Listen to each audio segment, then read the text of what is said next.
What up, YouTube? It's your boy D.R. Brown. I know I've been talking about the NBA playoffs a lot. There's just a lot to talk about. Let's dive straight into it, man. These NBA playoffs has been it had potential to be one of the greatest playoff series we had in a long time. And it got ruined because of injuries. If you look at the course of the NBA playoffs, every single series had some kind of injury in it. If we look at the Cavs versus the Heat, Darius Garland ended up getting hurt in Game 3. And if we look at Milwaukee versus Indiana, obviously Damian Lillard was hurt. If we go to the Detroit versus the Knicks, nobody was hurt with that series, right? So, okay, great series. Cool, fine, right? Move on to the next series. You got Boston and Orlando. Tatum goes down. You go over to the West. Even though this doesn't change anything, Ja Morant goes down Game 4 when they're up like by 25. And who really knows, right? Memphis get that game, and what if they just rally and we see the biggest upset ever, 3-0, right? Who knows? Ja Morant get hurt and one of the most controversial injuries ever, because that looked intentional. That looked very intentional, but I don't know, right? That's tough to call it. That's real tough to call it. So we'll see how the NBA goes about stuff like that moving forward. But a very controversial call. You go into the Denver Nuggets versus the Clippers, and there was no injuries with that. It was an amazing Game 7 series, right? So cool, fine, Danny, right? Move to the next series. You got the Lakers and Minnesota Timberwolves. Bron and Luka was both playing off injuries. They losing 5, right? That's how all these playoff series has been. It's been the major injuries. You go to the next one. You got Houston versus the Warriors. And thank God there was no real injuries, right? We had the scary moment where, well, no, that's cap. That's wrong, because Jimmy Butler get hurt. Because the thing with Amen Thompson, which a lot of people think that was dirty play, which I personally don't think that was a dirty play, because Amen does get tripped. Like, if you look, Amen's already tripping over, and it does seem like Draymond Green gives him kind of a love tap. And when your body's already falling, it's hard to stop that momentum if you get pushed, even if it is super light, right? So I don't think Draymond intentionally meant to push him like that, but at the same time, that little love tap could have been the reason the men knocked Jimmy down and he got hurt, right? And he ultimately was never playoff Jimmy again.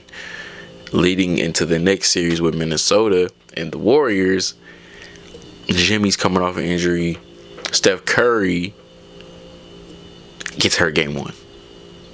Warriors losing 5. Like, you can't make this up, dog.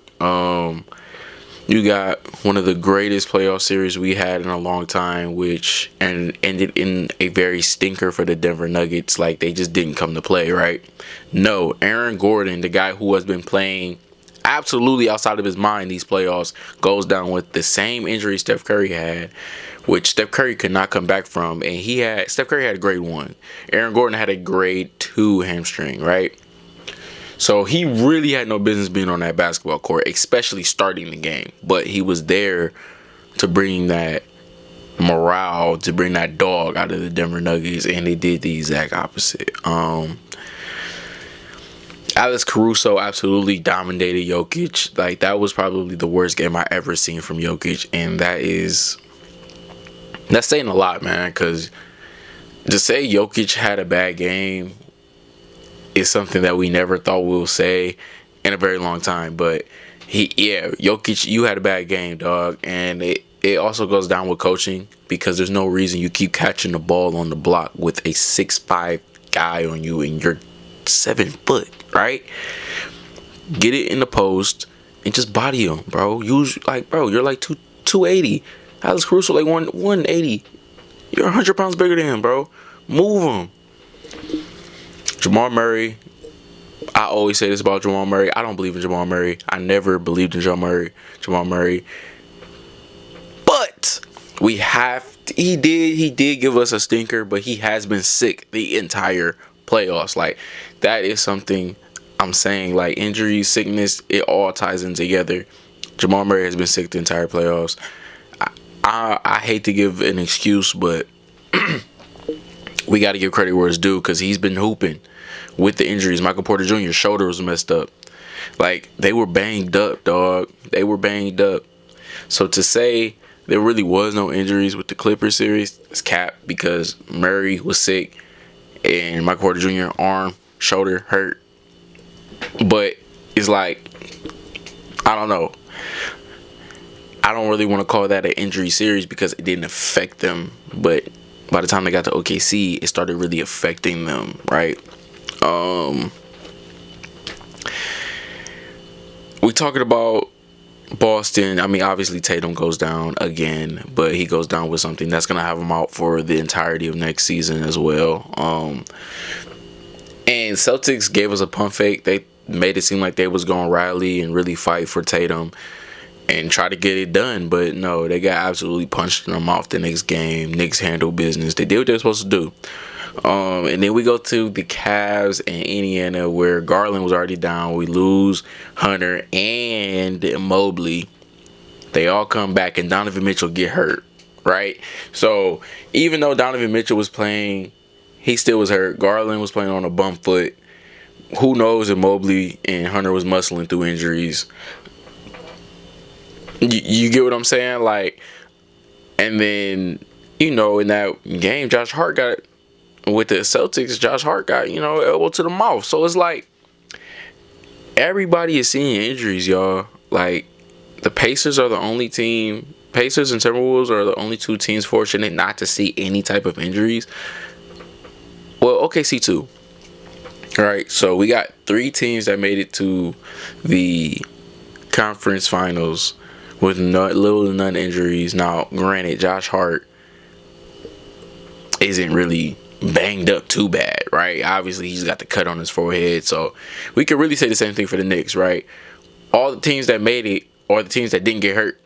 You know what I'm saying? So, and it kind of sucks to say that, because it sounds like I'm taking away from their playoff run, but I just would have loved to seen a healthy playoffs this year. I just would have loved to seen that, because like I said before, this had the potential to be one of the greatest playoff runs ever, and it got destroyed by injuries, man, for real. But with all that being said, y'all know me, y'all know I'm gonna give my predictions, so let's do it. I am currently absolutely, I did horrible with the Western semifinals, man, but every team I picked got hurt. every team I picked got hurt, man. So we'll see, man. We'll see. Minnesota versus OKC. During the regular season, they split it 2-2. Anthony Edwards has been looking amazing for the most part. SGA is coming off one of the greatest games, actually one of the most important games of his career, right? Because he had to prove it tonight, and he did. He got the job done. They won in blowout fashion, and they're looking like the easy favorites right now. And I'm going to stick by it, right? I don't mean to keep going against Minnesota. I really don't. But, dog, they beat 2 injured teams. Like, I'm not trying to be that guy. I'm really not. I like the Minnesota Timberwolves for the most part. I like Anthony Edwards. Julius Randle is having a good playoff series for once. So, everything's looking great. but I have to go with OKC. I just don't see a world where they can beat OKC. I know everybody's talking about the script. Minnesota versus the Knicks. We'll see. You know what I'm saying? We'll see. We're gonna talk about both sides right now for Minnesota. What they got to do to win. I would follow the Denver Nuggets on how they was defending Oklahoma City because they did an amazing job staying in those games. And obviously OKC, it's easy for them to win when they're up by 1,000. But when it comes down to the nitty gritty, they seem to come short a lot. So in the clutch, you got on the other side one of the clutchest players in the league, Anthony Edwards. So if you can stay in striking distance, you have a chance, you know. And Anthony Edwards has been proving all year long that he's ready for prime time, and he gonna do what it take, right? Hey, this your time, dog. Everybody's saying you the face of the league, Michael Jordan's son, everything. It's time to prove it, dog. Time to prove it. Julius Randle, keep being efficient. Rudy Gobert, it's gonna be tough for you, dog, because now you gotta face two of them dudes, man. 2 7-footers with Chet and Hartenstein. It's gonna be tough, dog. Yes, I did take the braids out, but it's gonna be hard. It's gonna be hard with Gobert.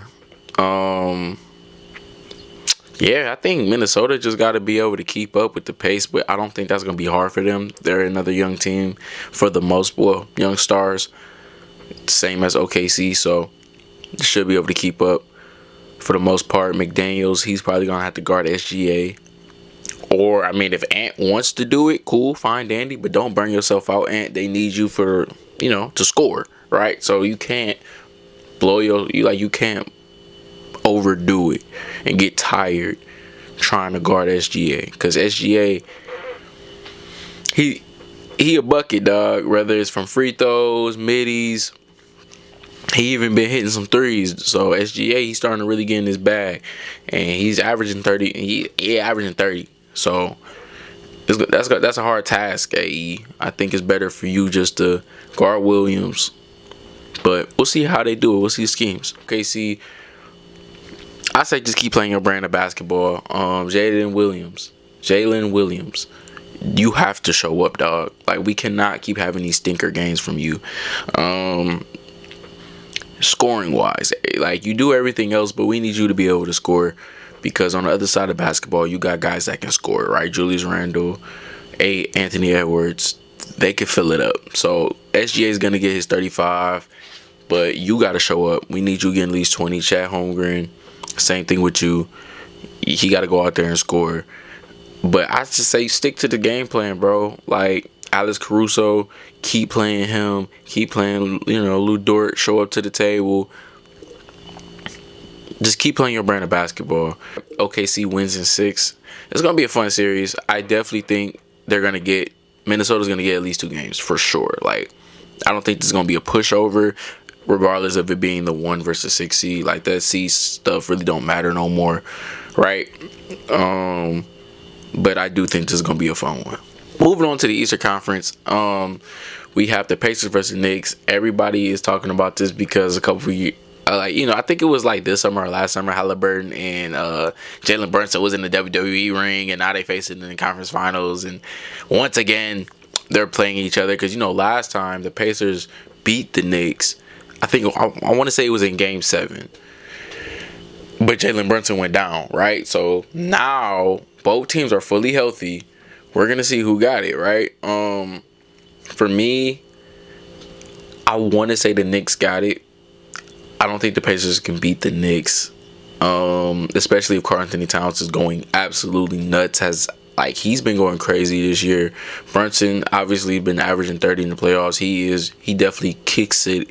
The gears definitely turn on for Jalen Brunson in the playoffs for sure. I think the biggest X factor is Mikal Bridges. Like, OG even turned it on. Josh Hart does his job. It's Mikal Bridges. Like, dog, you can't have no stinkers, bro. You gotta live up. You gotta live up to the plate, because them boys over there in Indiana, they're consistent.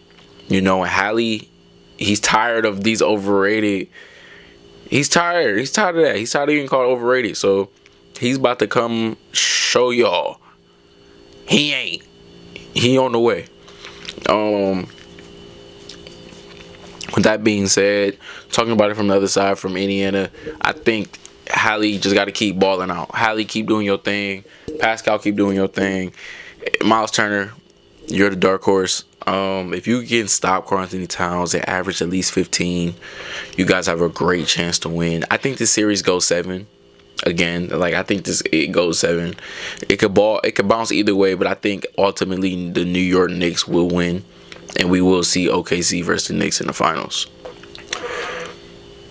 With that being said, man, thank y'all for tuning into this video.